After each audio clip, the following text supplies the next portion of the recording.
One of my pet peeves in my own scrapbooking is when I print a page and the journaling looks like it's not quite part of the page. I notice it most with typewriter and handwriting fonts, but sometimes regular fonts, I notice it a little bit too. So today I'm going to show you a couple little tricks that I use just to kind of blend the type into the page so it doesn't look like it's hanging out on top of everything else. The first thing that I forget to do half the time is to make sure that the journaling is right over your background paper. And I always put it right over the background paper, figuring it's on the background. If I'm using a journal card, it's right over the journal card. But that way, when I go add my elements, or the elements that are already there, aren't going to show up underneath my text, which if you were writing on a regular piece of paper, wouldn't show up underneath. So I'm just going to zoom in here on the text on my journal box down here. And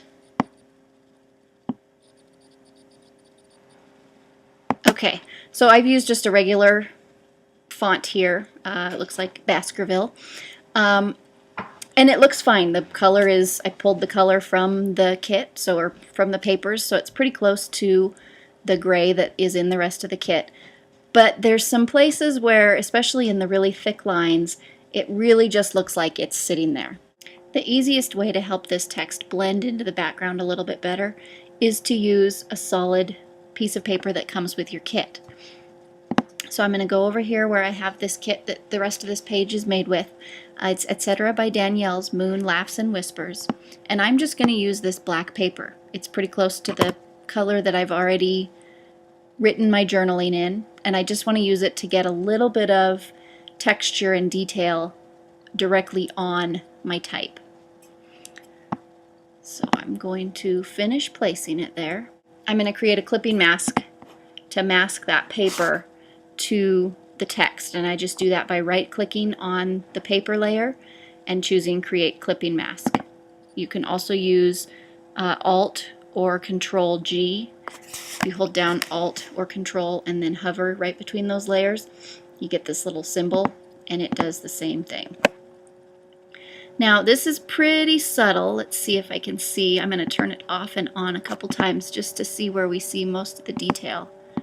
So there's right up here is where I was just noticing some little bit of shading on that thick part, just so that it blends in just a little bit better with the rest of the page. This gives the paper, or gives the text the same texture as the rest of the paper, or a similar texture.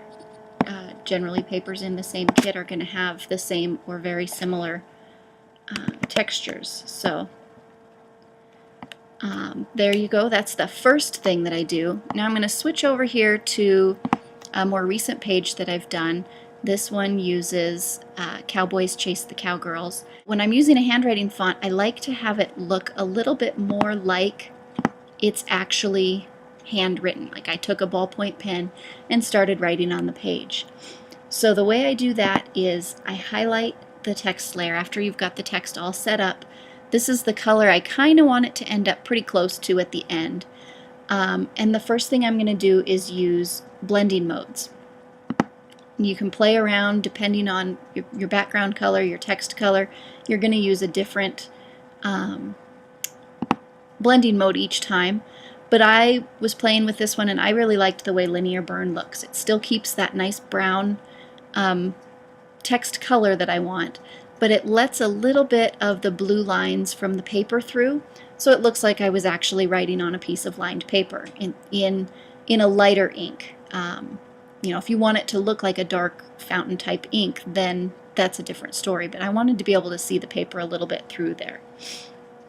The next thing I do sometimes that I think gives a really neat effect, it's very subtle, especially on screen, but I go in here to the blending options and I'm going to put a bevel on this.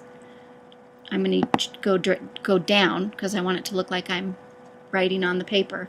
I'm going to change the depth a little bit. We don't want it to be super deep. I'm going to go with a size of, let's go 3 pixels.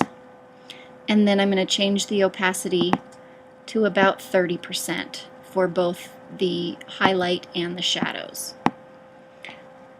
And then I'm going to click OK. And this just gave it a very, very subtle, I can turn it off, and you can see that the text layer itself is very flat. You turn it on and it's just pushed in just a little bit, like I was running that pen over the paper as I wrote. So that's the second way that I give dimension and texture to plain old fonts when I'm journaling. You can blend these techniques to get different looks and to change it up a little bit. Play around and see what you like. Thanks for listening.